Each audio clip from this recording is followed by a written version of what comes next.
Hi, this is Audra Knight, and welcome to the Social Recruiting Show. You're used to seeing Katrina Collier with me, but she is on a business trip in Australia, doing a lot of work. So Katrina Kibben, my good friend, was happy to sit in and co-host. And she's doing some really cool, she has a new gig called 3 Ears Media. So I was thinking, before we introduce Rachel, could you tell us a little bit about what that is? Yeah, and our topic today is right on point for the work that I'm doing. So I'm starting a recruitment marketing services agency. It's all research-based. So instead of coming in and saying, oh, I want to take over your ad spend, let me be your ad manager. That's not what we do. So what I'm doing is actually doing side. So how do you write better job descriptions for the person you're trying to recruit? How do you build an ad strategy that actually targets the unique person instead of just buying the same stuff that you bought over and over again? And I know that's one of the topics that Rachel wanted to talk about today too. Yep, that's perfect. So Rachel, you're the employment brand manager, is that correct, for CA Technologies? Correct.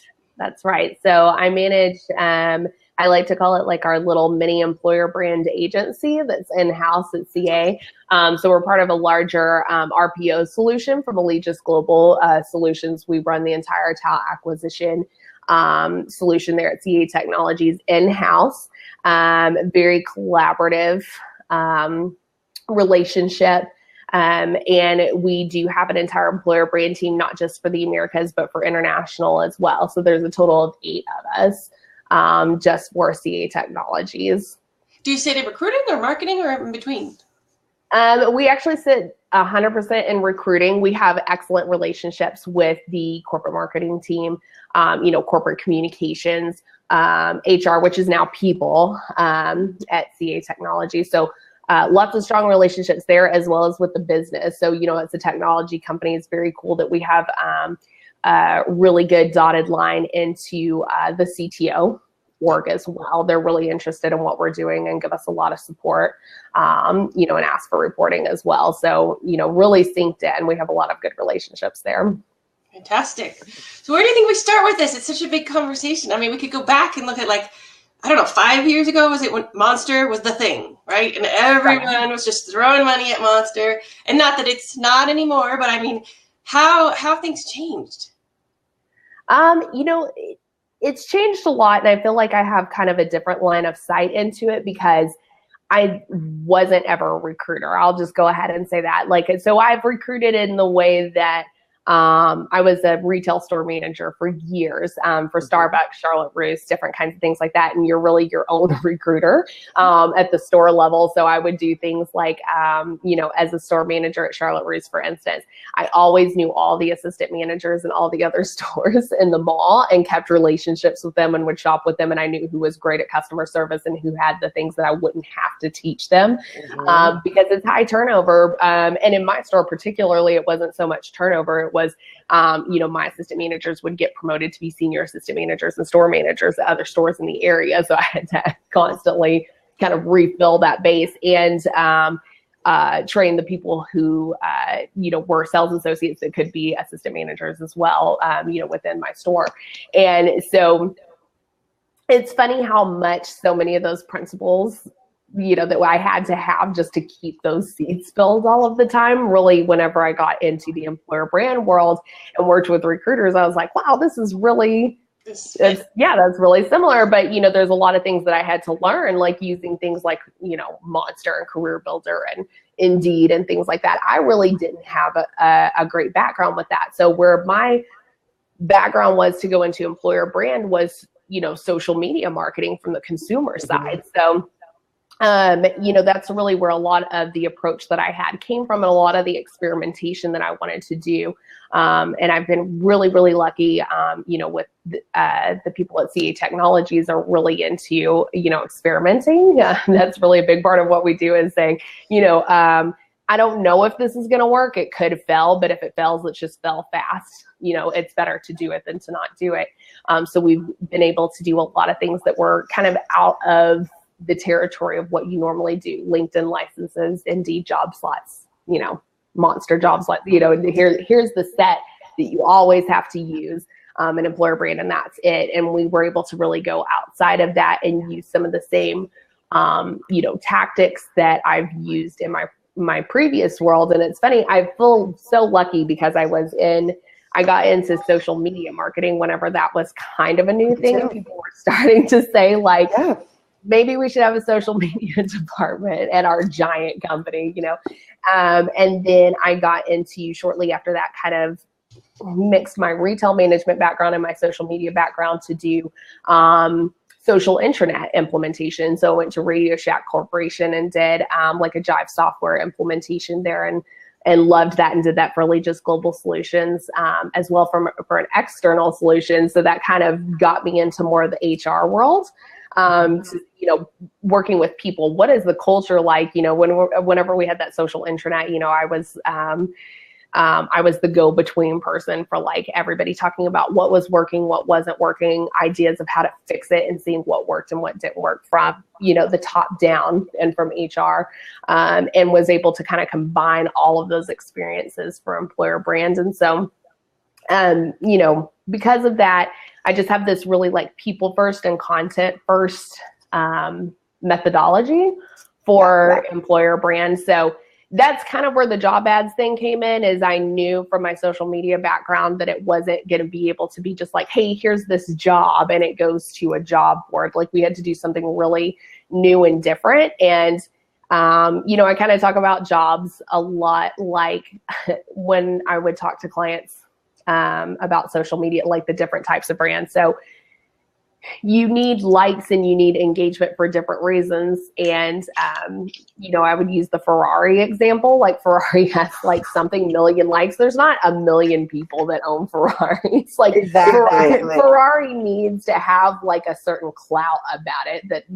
that is the status symbol. And I think, and it's a big decision, like cars and houses and things like that. They're big decisions. They're big life decisions. It's not something you click on and go, okay, yeah, I'll buy that, like a mascara that's on sale on a Facebook ad. It's like this long-term relationship that you're having. So I kind of really just approached it like that, from just telling these stories over and over again before you go in and say, hey, here's a specific job that might work for you. And so that's kind of the background for like how we started doing this experiment. Yeah. Well, funny story. So that's exactly how I got into the world of recruiting too. I did social media for a while, and then I worked at monster.com, which somebody just brought up. Yeah. No, so I was a social media ninja, and my job was to build Monster's brand on social media, which was both the job's perspective, right? And their relationship with their partners. So something that you brought up a little bit as we were going through this, and something that actually an immediate comment posted when Animal posted the show this morning was about the job boards. And I believe it was Martin Snyder who said, oh, well, job boards haven't gone anywhere. How has your relationship with job boards evolved maybe in the last like 6 months to a year? Sure. I think that the biggest thing is pulling away from having this consistent relationship to say we have this many job slots and we're always going to fill this many job slots on these large job boards that kind of cover everything. We really kind of took our philosophy around targeting, for ads, and we're doing a lot of this really specific marketing for like, this is the type of video and language that we're going to use for a tech role versus an HR role versus a marketing role. And we kind of thought about that, from that perspective for job boards too. And we're finding a lot more success in niche job boards. So I'll give an example. We have a great relationship with Built-in, and Built-in is a job board, and it's a content place to see, like you have a profile very similar to Glassdoor or the Muse, where you have jobs, but you also have this, really great profile with videos and pictures, and they'll, include you in articles and things like that. And it's very specifically about technology, and they have different sites for different markets. So we've had a relationship with Built-in Colorado specifically. And that's where we really talk about our Boulder and other Denver area offices. And, some of the stuff that people are doing out there, like they just had a ski day the other day in rock climbing. So that culture is very specific. We build a very specific type of technology there with very specific skill sets needed for it. And, they kind of really focus on the startup world. So it's, we kind of talk about it like that. Like we've acquired a startup and so it still has that startup feel to it. It's still a very specific product that everybody's working on. And that's just one example. And then there's other examples of like, it doesn't have to just be the geo or the job type. It can also be like if you have big diversity goals that you need to reach, which we do in the tech community, especially with gender. Working with these job boards that are very specific to, diversity hiring. Do you find those successful? And that works much better for us. Boss, those types? Yes. And so all of those niche job boards we've seen so much more success with, because we're seeing a higher click-through rate, we're seeing a higher completed apply rate, different things like that. We're definitely seeing a lot more hires per dollar spent. The interesting thing is we'll always have less hires on these than we do for, say, LinkedIn. But when you the hire per dollar, it's phenomenal, and a lot of them are beating out LinkedIn and Indeed. Yeah, and some of the job boards we get tons and tons of applications, but not so many hires. So that's actually worse, right? Because then you're not getting qualified, right? Not all of them, but I found that for a couple. Now, would you say aggregators? Would you lump them in with job boards like Indeed and ones that scrape your website, or do you think that's different, Katrina? Would you? I mean, from my perspective, I think it's a little different, especially because of what Rachel just touched on, right? So we just got a comment, how are these sites segmented? Is it per technology or per industry? There is a job board for everything. Mm-hmm. In my last role, we did like an analysis because a job got picked up by an aggregator and it got spit a little farther than they were expecting, kind of thing.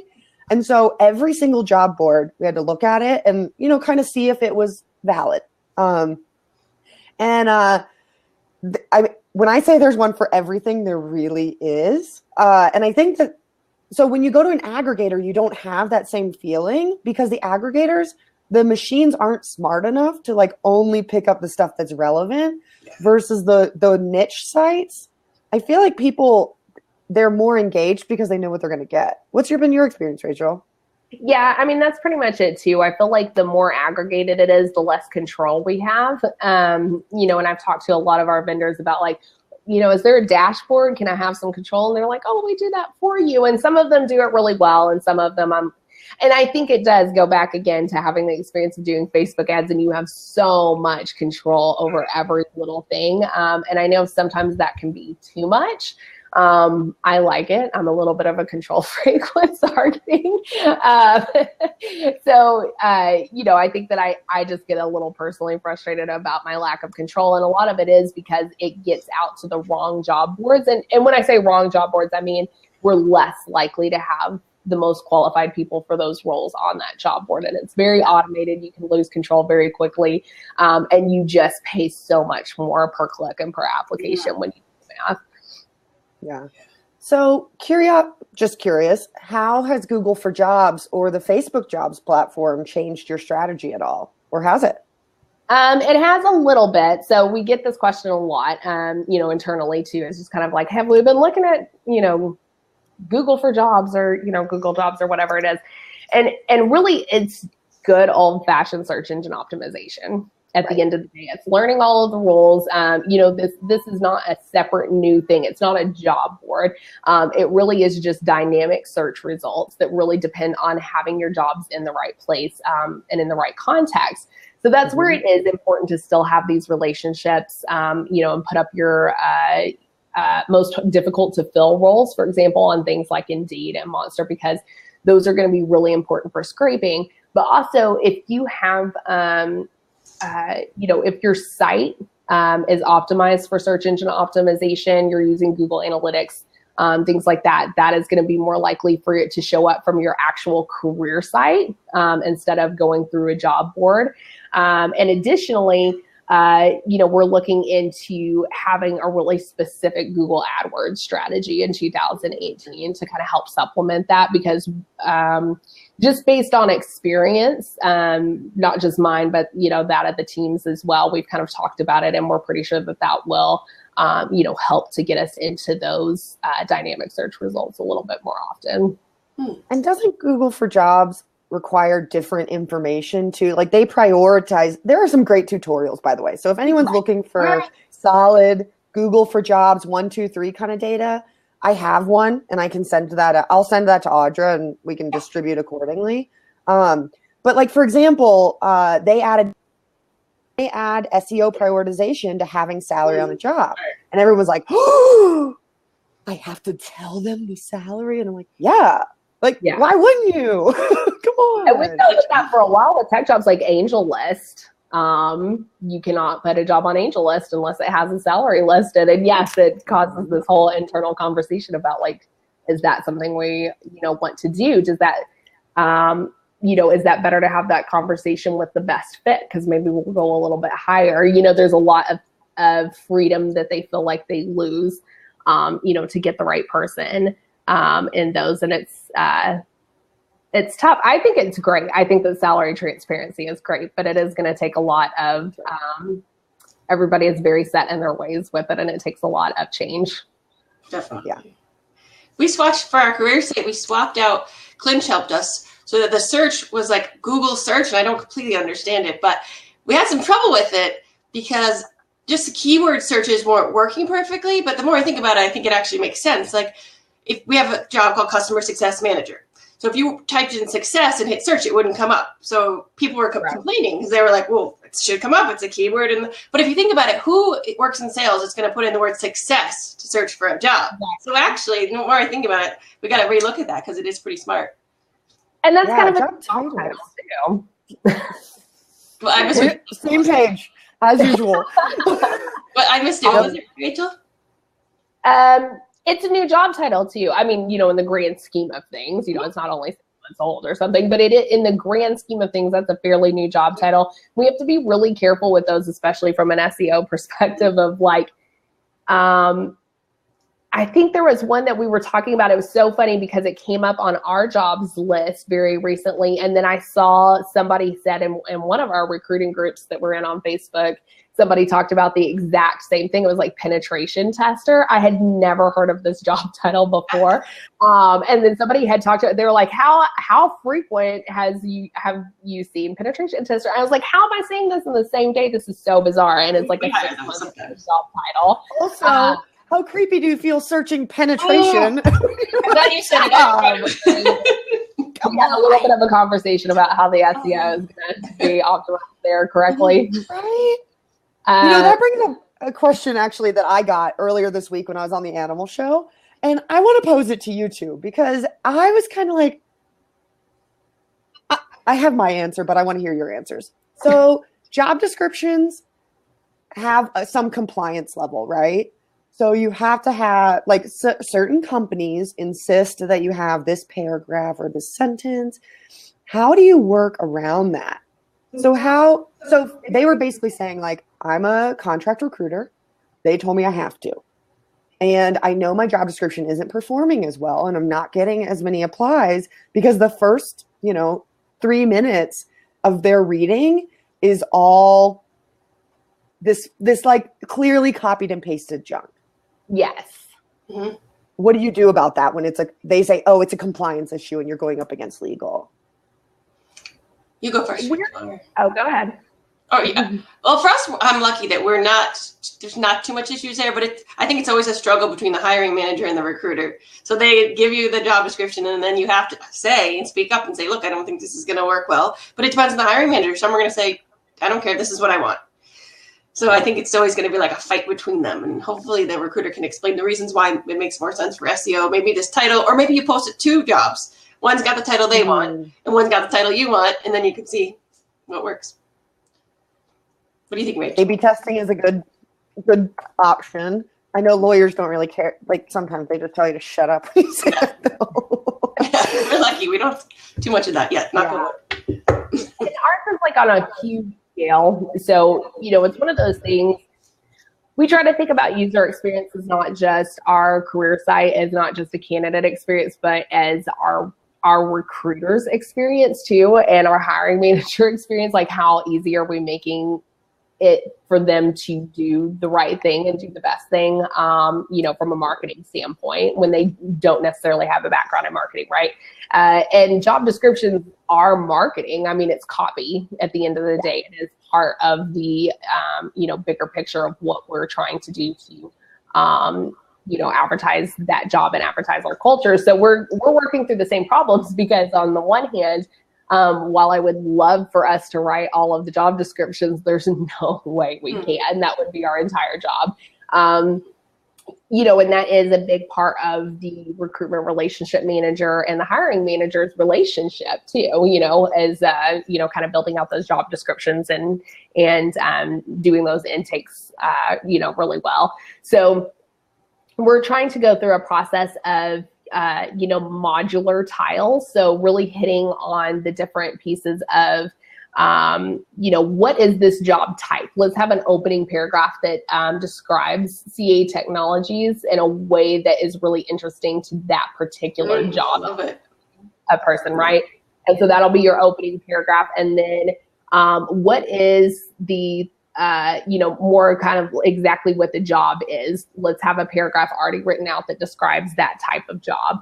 And then, let's have a place that talks about the office. So what office is it in? Let's have a paragraph that describes the culture and just kind of a little blip about that. And then has a link to a landing page where they can learn more about that office, because now we're starting to build out landing pages for each individual office. We already have landing pages for each individual job family, by the way. So that we can, they can go and explore that a little bit more, and then say, hey, find out a little bit more about Shakib's, experience in this job. And it goes to a blog on our lifeatca.com blog site that really goes through an actual person with a face that's in that, maybe even in that very office, somebody that they would work with sometimes, that kind of goes through exactly what that type of job is like, what that office is like, things like that. And then they can go into the bullet points of, what's required, what's nice to have, the footer, the EEOC, all of that stuff. And then you're good. And then, having those in these really quick blips that makes it really easy for them to just modularly stack them together as appropriate for the specific job. And have it like in a, where if all these are stacked together, they're under a certain word count. The words are really carefully crafted to be, inclusive and, dynamic and interesting. How do you make sure that happens? I was just going to say, is there like a filter or a human in between writing? A tool, but do you? One thing that I have really liked for a long time is Textio for that. If you've never tried Textio, for all of you guys out there watching, definitely do a 30-day trial. They do have 30-day free trials. It's awesome. But sometimes your ATS will have something too. So like we use SuccessFactors, and they just launched a module called Job Analyzer that does kind of the same thing. And what it is it's an artificial intelligence layer that looks at things like words that can be a little bit too masculine versus words that can be a little too feminine, as well as, just kind of staying away from like corporate cliche type of phrases and like repeating words, having too high of a word count, things like that. And it'll grade you, and you can kind of run it through a couple of different times to see how high of a score you can get. And that score is based on what it has learned about what people are most likely to click on and apply to. Did you guys see PH Creative? It was like at least a year ago. It had like a BS meter, and you would put in your job description, and it would come back and say how much BS it had. It was so funny. They have a career page tester. Yep, that's new. It's great. You can plug in the URL, and it'll give you some feedback. It's a hit or miss. It doesn't tell you about like gender and that stuff, but it does have some interesting things about secure. Like there was all sorts about context and a lot of information to definitely consider. It was fun, and I liked what it said when the thing was spinning.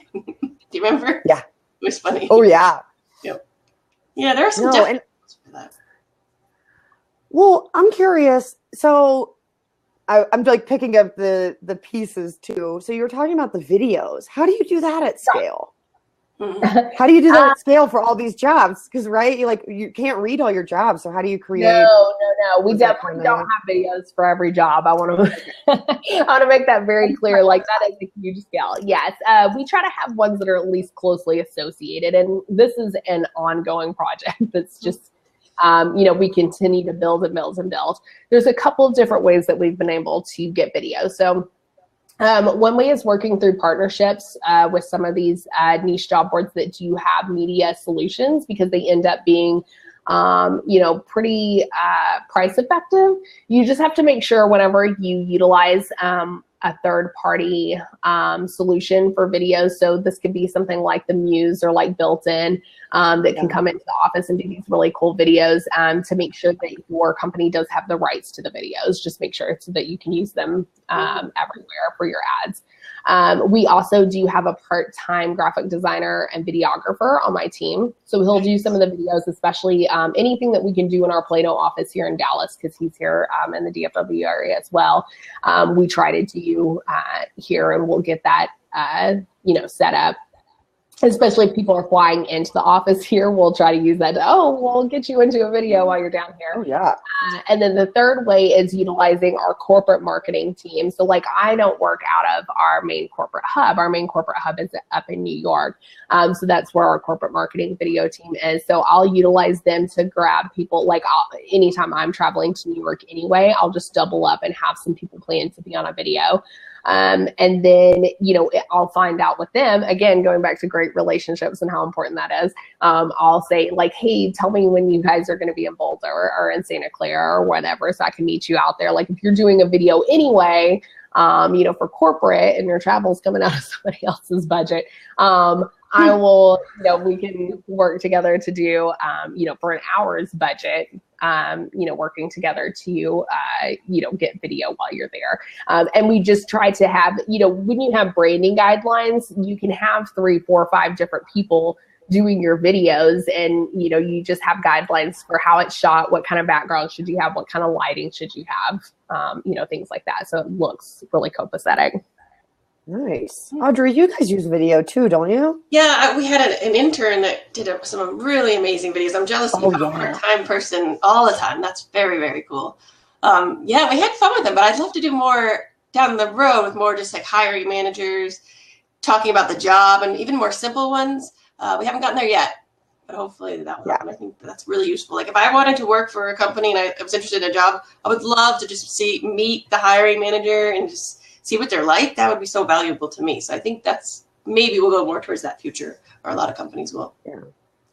And I would add though, I'm biased, so I advise this company, take it or leave it, but Skill Scout, they do a DIY option. And so they'll mail you a kit with, and I actually have one in my closet over there, but it has like a little lens. It has fun lenses, so you can get different shots. It has a tripod, so you can get good, solid, images without somebody going, and my name is, right? Reminding them horizontally and not vertically. Right? The price. And they also send recipes. So they'll send you this little book of all these different video ideas. And this is the best part. So for people like Audra who don't have the video in-house, it means you can film anytime. You upload your footage to them and they do the editing. Yes. They cut within 48 hours, which is really reasonable. Mm-hmm. The price is really totally reasonable. I've seen some prices that are crazy for video. I'm so glad that this came up, because we were talking about looking into them soon, because obviously everything that you heard me say was like America's offices. We got that nailed. Mm-hmm. But what do we do when we want to go talk to our people in Hyderabad? And, exactly how many third parties do we have to get and things like that? And so Skill Scout was definitely something we were looking into. Female owned, female based, totally. Girl power. Side note. Yes. We talked to one agency. We needed some video in an area I won't even say because I like them generally, but they wanted 10 to 15K per minute in the end of the video.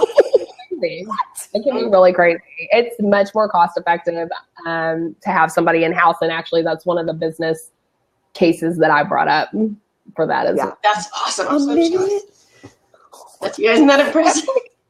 And they even talked about like hiring actors. I just didn't get what we were No actors ever. Because this is one of the things that I wanted to talk about today about the ads. And like, this is all relevant, like even for pictures, for ads, for your blogs, all of this stuff. Like, before we even talk about ads, I'm so glad we talked about content, because this is one of the most important things. So I talked about targeting already being really important, like getting the right people, like getting the right stuff in front of the right people and having content that makes sense to them, but like not using stock photos, like use people that actually work there. It doesn't even have to be that great of a picture. It could be like a grainy Instagram picture. You would prefer it not to be, but it's still, and like when you think about what a large percentage of the workforce is like millennials now, and then, you know, forget about millennials, even like, don't forget about them, but you know what I mean? Like, that's not even the newest generation. Like, I'm a millennial, like I'm going to be 35 in a couple of months, you know, like this next generation that's coming in, man, they can sniff out stock photos. They can sniff out your fake. And they hate it. Like the corporate music that's in the background of the videos, like all of that stuff is so cringy. You know, like use your real people and let them like flub a little bit and giggle when they're talking in the video. Like I like the outtakes. We sometimes leave in the outtakes. Yeah. So much more effective.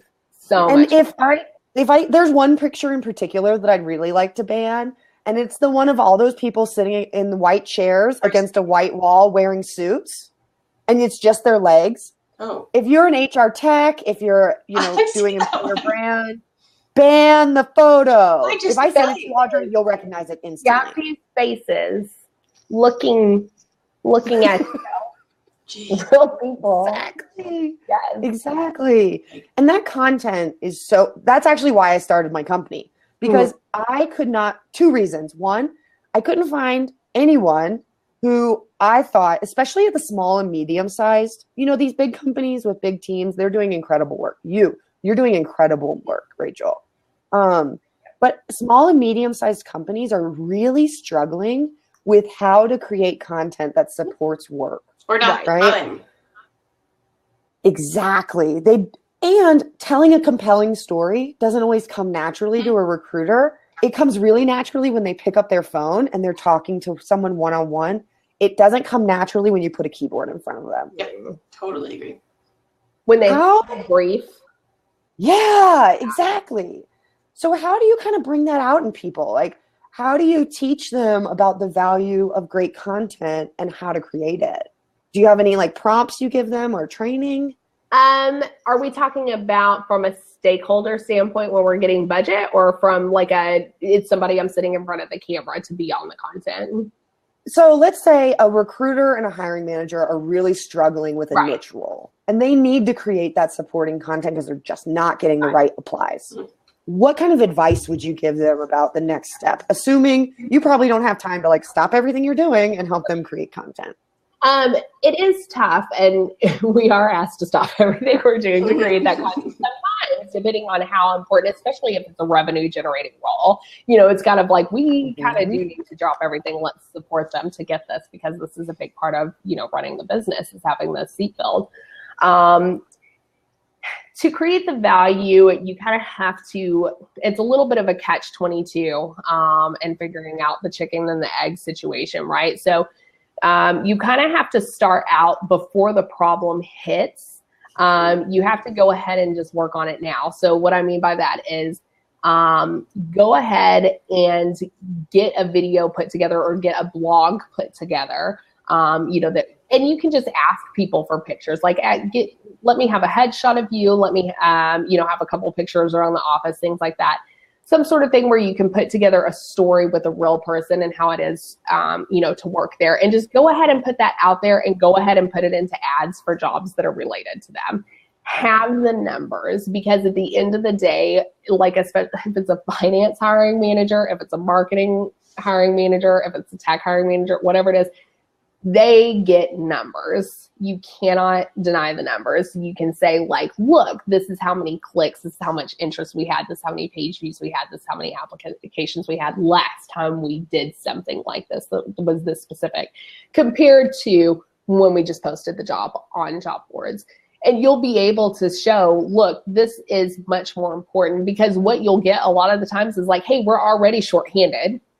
because we're missing this really important, piece of the puzzle, or we're working through a transition, they've already left, whatever it is. And now you want me to pull somebody out of my department and away from their job to come sit there and do a silly video with you. I mean, you could, sometimes hiring managers are like, I get it, and they'll send them and it's whatever. But there's sometimes where it can be like a month, and you really do have to give them the what's in it for them, instead of the what's in it for you as a recruiting department, because at the end of the day, we're there to support them, and help them fill those roles with the best people. And I think the most important part of that too is reminding them that I do a lot of reminding that this is not the job market that it was 10 years ago. Nobody wants, your job necessarily, you know what I mean? Like, that's our whole job is reminding people what a great place this is to work, or what CA Technologies even is, because we're a very B2B company. So a lot of people haven't heard of it. And, expanding that culture and what it's like to work here. And, the hiring managers have to help with that too. What is it like working for you? What are they going to get out of working here instead of taking an offer from like Google? That's really, really important, because the best people are also going to have other offers and other opportunities. So that's kind of the value add that I push to them, as well as what is it that we have that the other guys don't, because the people that you want have two other offers on the table. And that's kind of absolutely. When it comes going back to the metrics, are they marketing person or finance person comfortable with just saying this many clicks or this many landing page views, or do you need to say this many applications and a hire, or how much detail do you have to go to your tech stack?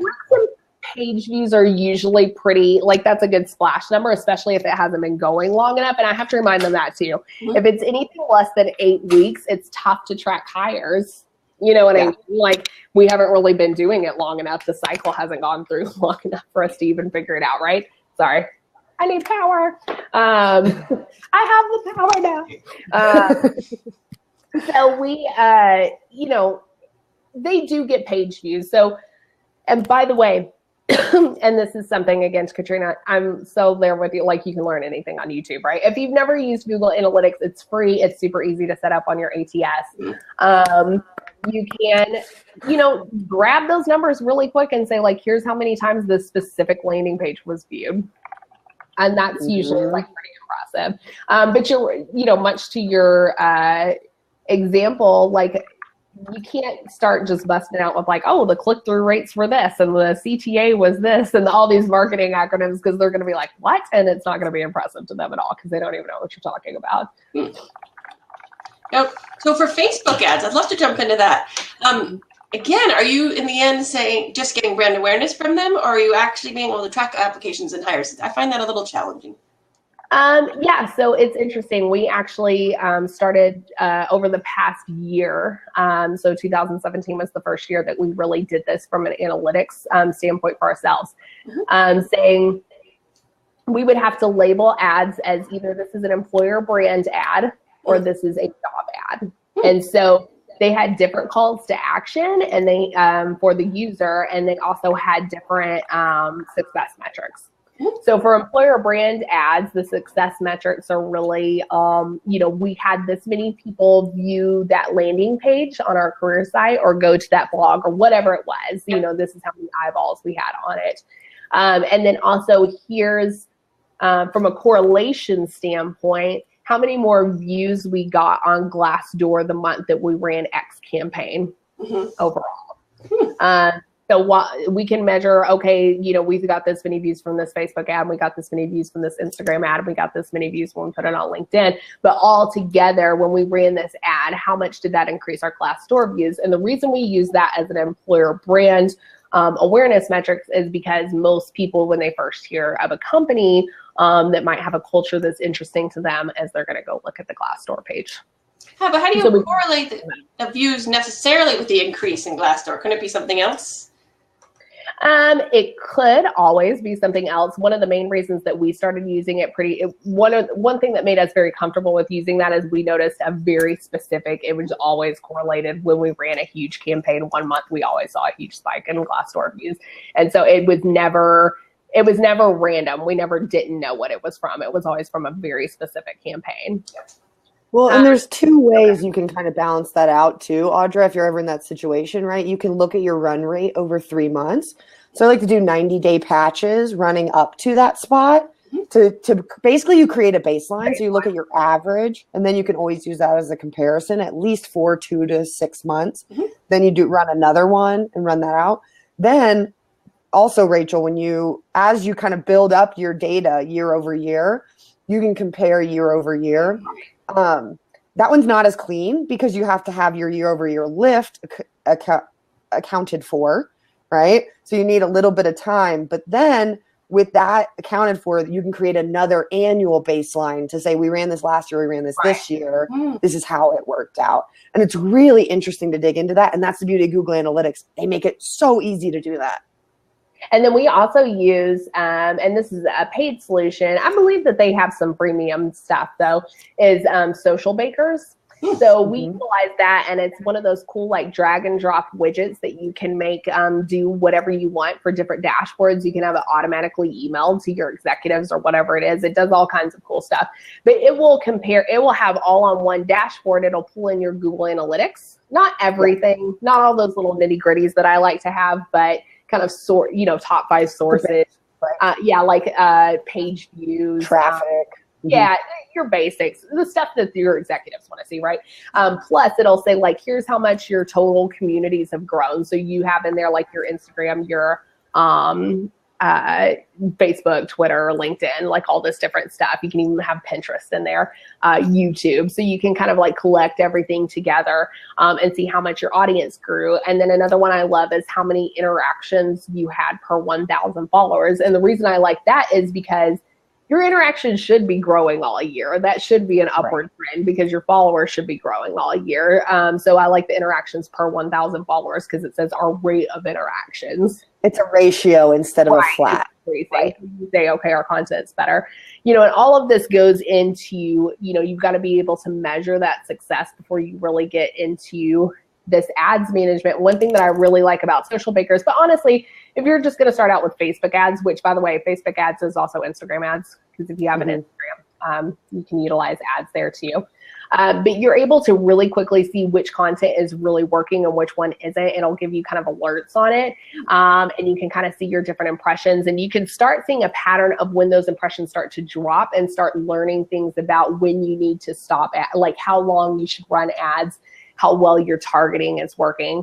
And we've really utilized that pretty closely. And we started this experiment. So we started it at the beginning of our last fiscal year. This was the first fiscal year that we had a dedicated ad budget for like Facebook, Twitter, and Instagram. So we started, our fiscal year begins on April 1st. So we're almost done with this one. And so for the whole month of April in 2017, we did no ads whatsoever. We didn't do anything. We didn't do any big content pushes. We didn't do any major campaigns to create a baseline. And then from there, we just started learning a little bit more. And I just looked up our numbers this morning for this conversation to just see exactly where we are from April 1st through March 15th of this year. So almost a full fiscal year. And we're at an 18-cent cost per click on average for Facebook, which is incredible. Cheaper than everything. If you don't know, that's cheaper than everything. And one of our biggest successes there with Facebook, by the way, if we want to have any kind of like aha moment takeaway, I feel like this is the one that makes the most sense to TA and employer brands and recruiting people is the mirrored audiences. So Facebook allows you to target by interest, and you used to be able to target by job title, and then they took it away, and then now it's back, and it's a whole thing. But even with that, we've noticed that what is far more successful, we've done a lot of these, you can do test ads, by the way, like A/B testing. It'll give you like this little experiment, little land. It's so awesome, right? So we did those a lot. We did a ton of experimentation, and I should give a ton of credit, by the way, to Kathy Bible, who's my senior specialist for social media. She's awesome with all these ad tests. She's really has gotten it down. So she would do a bunch of different tests, and we would go through them and look and tweak it and tweak it and tweak it. And we found that every single time, the far more successful version of the ads is when we downloaded a CSV file from our CRM for talent acquisition, or any other kind of list that you've compiled. You can upload that into Facebook, and this part is completely free. I mean, obviously you're paying for your ad like you normally would, but this part that they do where you get to expand your list, you get to say, all right, everybody that's in this list, it'll match that up with as many they're like, okay, we're pretty sure that that's these profiles on Facebook. And then you're telling it, and I want to find people just like this, about to a level of like 2%. And what it'll do is find other people in that area with those same types of jobs or same types of interests, and work on connections and things like that, to find people that you otherwise wouldn't have found. So as long as you have some kind of great funnel activity on your career site where you're inviting people to join a talent community, for instance, if they're not ready to apply for a job, then you can get a ton of this information. I know we use JobBite for a CRM. And we're able to very easily plug in exactly the type of people that we're looking for, download a CSV of that list and upload it. And we have gotten so much traction. I presented that exact strategy at SourceCon like 2-3 weeks ago. Really? I wasn't at SourceCon, so I didn't mean to copy you. No. No, but it works. Yeah. It works every time. I bet every time. Events, because if you get the attendee list for an event, is that so targeted that, Yes. And I know someone who hired 50 forklift drivers using that. What she did, she pulled her people, right? So she made a list of people who already worked for her. She scraped their friends, made a list of that, and retargeted them. Yes. It was badass. So we have one quick question that came in, and I want to make sure we get to it before we wrap up. And this is one that I'm particularly passionate about. So if you start wiggling, that's why. Krutz, I don't know what your actual name is, but he said, is anyone doing anything to understand what candidates want? I don't see a lot of recruitment strategies focusing on how best to be relevant to what candidates want, versus they just jump into sourcing and they don't do any work first. So funny story. When I think about the work that I'm going to be doing, right? I'm 3 weeks into starting a company, so future state. That's part of the motivation, right? These recruitment marketing profiles or personas, because when it comes to niche roles, or even if you're really trying to differentiate your company, that's where it has to start. Oh, and by the way, you can't do any of this Facebook targeting if you don't know who you're targeting. Yes. You have to have a list to start with. Exactly. So do either of you do any kind of like persona building or research on roles? What justifies that kind of investment in your time? So, I mean, I can go ahead and start. So some of the stuff that we do is LinkedIn does give pretty good statistics behind what companies, people that tend to come to your organization have come from.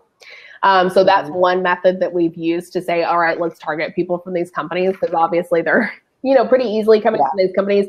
They're more likely to know someone who works here that they'll give a quick email to, or, text to say, hey, do you have, can you refer me to this? And, of course, if you have a referral program that pays them out, they're going to be like, yes.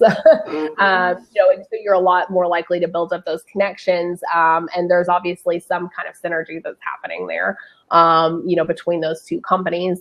So that's one way that we'll do it. And then the other ways is, from an interest perspective, finding out what kind of like magazines and pages and speakers and thought leaders that those people in those roles will typically follow.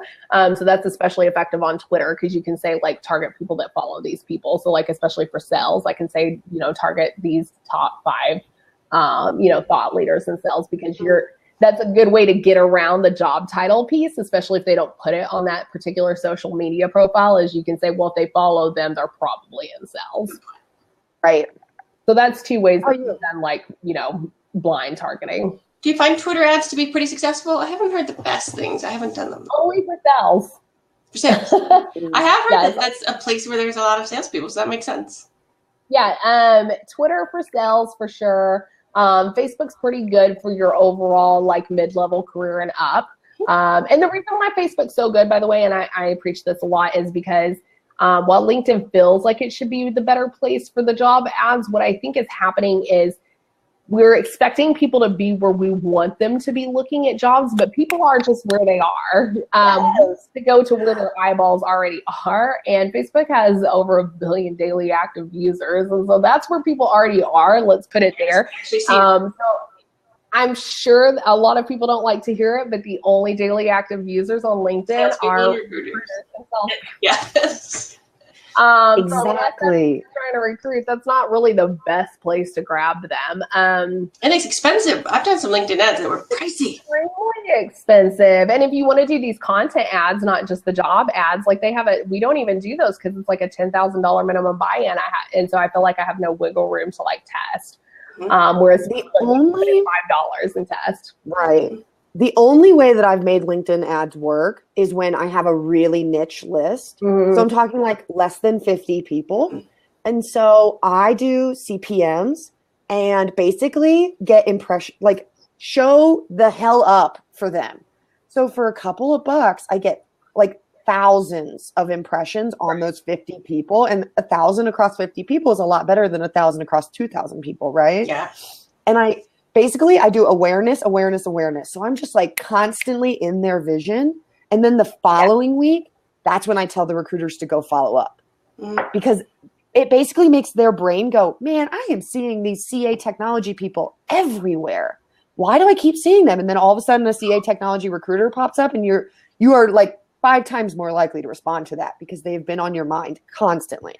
And I do that for my business. This goes back to the whole like consumer marketing works for employer brand. This is what consumer marketers have been doing for decades, you know? Yep. Get in their head, follow up. Yep. Exactly. And while we're talking about best channels for best, role types, talk about Facebook for mid-level careers and pretty much any job type. And by the way, Facebook jobs, while we're on the subject, I think that's really great for smaller companies and for like high turn. Really small. You have to have like one recruiter only, I think. Yeah, really small and like high volume, lower tier type stuff. We don't use it just because that's not our typical hiring standard. But I tried it because I have to send the messages to the recruiters and. Yeah, you have like a whole audit process. You're publicly traded. You have a big ATS and HRIS system. Like I would not. Yeah, I would. It might get better. I mean, they usually do things right, so I'm hopeful down the road. Yeah, but like Instagram, that's where you need to be for campus recruiting. So internships, entry level. If you have like straight from campus to corporate type role. Or Snapchat. 77% of college students use Snapchat every day. Still? How? Even after Kylie said that negative thing or whatever. I saw that stat yesterday. Huh. Yeah. I've never gone down the road, and here's why. It feels contrived, and for me, so like I haven't figured out, I'll go ahead and be just super transparent. I haven't figured out a good way to not feel contrived on Snapchat. I got you on this. So Jose actually taught me this. Jose Watson, who's on here right now. He's great at it. So he used it at jobs. He only used Snapchat in interactions. Okay. So what he would do is he would have it at his table at a job fair or a career fair, right? That's where we often do a lot of our campus interaction is in person, or at least at some point, right? So he would build his list. He would put something on the table where they could snap and it would insta follow, right? So you use their little QR code. Right. And then he would use that for one-off questions because he's the actual recruiter. Right. So I think you'd have to train your recruiters to be effective. Yeah. It's not something that we can just deploy and hand out. Yeah, and I feel like I can't really do it from a larger employer brand scope because, much to your point, it is a very personal one-on-one type of channel. And that's why it's like I don't want to spend time doing anything that we're not going to do right. And the other thing with Snapchat is the analytics aren't quite there, and I'm such a data-driven marketer. Like I'm like, oh my God, like if the recruiters are really good at it, I would totally encourage it. Not everybody is. Again, it's one of those channels where you have to be really genuine. But I feel like Instagram, so, a lot of the young, I feel like now I can do that. The young people are doing now. Your kids, I think it's fair. I have an almost 13-year-old. I guess I'm going to say the young people. The young people are telling me that Instagram is still where it's at. And I kind of, anytime I meet somebody younger that's, really savvy and doing well in their career, and I meet them at some sort of, interesting event, I'll be like, hey, Snapchat or Instagram. Like, I'm constantly doing these really, anecdotal polls. They're not scientific at all. Right. They're like, oh yeah, kind of Snapchat, and, Instagram is definitely still a thing. And the thing that I like about that is I can run those ads through Facebook. I'm getting it in front of a different audience. They probably have a Facebook profile, but again, their eyeballs aren't on it every day, like ours may be. So. And I think there's a big opportunity too around Instagram stories. Yeah. Getting your, if you can get that follow and promote your story and some of that, they're seeing a lot more viewership over there. We do a lot of that for events. So like if we're at Grace Hopper, for instance, we're going to do an Instagram story. They work really well for those. Oh, totally. I'm excited. We're going back to Grace Hopper, so maybe I'll see you there. Yes, I love Grace Hopper. Now, how did you follow up with people after? Did you do any, so you do you get a database? I can't remember. Yes. Well, some email marketing? Yeah. Mm-hmm. So email marketing, and then, of course, loading that up into Facebook, running it through Instagram. Yep. Just kind of retargeting. People like this, mirror it out, split it up. Oh, yeah. Yeah. Oh, and retargeting, by the way, like true retargeting. Like, okay, you visited my website, my career site, now you have cookies, all this stuff. We're looking into that for this fiscal year, too. Yes. I think that's going to be the next big ad venture. I might have a Google ad up for you, Rachel. I didn't learn how to do Facebook ads. I just learned on YouTube. I was curious how you learned. So very cool thing. Facebook has a full training thing for this for free. It's called Facebook Blueprint. I didn't even know that. Mm-hmm. You'll learn how to use Facebook Business Manager, Facebook ads. You'll learn how to target correctly, all of these things. You'll be hard pressed to find examples that are specific for employer brand because, as we all know, that's still pretty niche and new and fresh. But you'll get the hang of like the technicalities of how to do it from a technical standpoint and a tactical standpoint. But it's totally free. Also, since we were talking about Google Analytics also has a completely free training. Several modules. You have to pay if you want to literally get your certificate that you passed a test, but you can learn it for free. Yeah. And I would add on Google Analytics too, you were talking about those dashboards earlier. Mm-hmm. They have those for free too. And all you have to say is like, add this to my dashboard, and you can get like a custom, it'll be a marketing dashboard realistically, because I don't think a lot of recruiters put their stuff out there, but it measures the same metrics that we would measure. It just calls them something different, right? Now, do you spend enough, Rachel, with Facebook that you get an account manager? Because we don't. I think you have to spend like a ton. No, I mean, it's kind of crazy because a lot of people might test it out and say, "Oh, this is too hard." No, you have to spend like thousands of dollars per month to get an account manager. Mostly agencies have account managers. I think that's kind of silly to Facebook. I feel like they're missing out, but maybe they don't need the money. I don't know. Yeah, just wait till Facebook for Jobs scales. You both will get a call. Yeah, then we'll suddenly be very good. All right, we need to call. We only have 2 minutes. That went by so fast. I'm sorry. Oh my God, it went by so fast. Thank you so much. This was really useful. I actually took a bunch of notes of things I need to look into. So thank you. Me too. My get shit done notepad. Love that. So next week, I think we have. Is it Lars or Jorgen next week? March. Let's look. Here we go. I do have it. Yep, it's Jorgen Sundberg next week. So we're going to be talking about employer branding. Is it BS or is it awesome? And I have a feeling I know what he might say, but this right up our alley, which would be great. That's next week, and then Lars Schmidt is the week after, so we've got an exciting lineup. But thank you so much again, Rachel. It was really useful and really great. Thanks, Pat. Seriously. Awesome. You're awesome, I'll see you next week. Thank you. Same 11 o'clock again next week. Bye, Thank you, guys. everyone. Bye.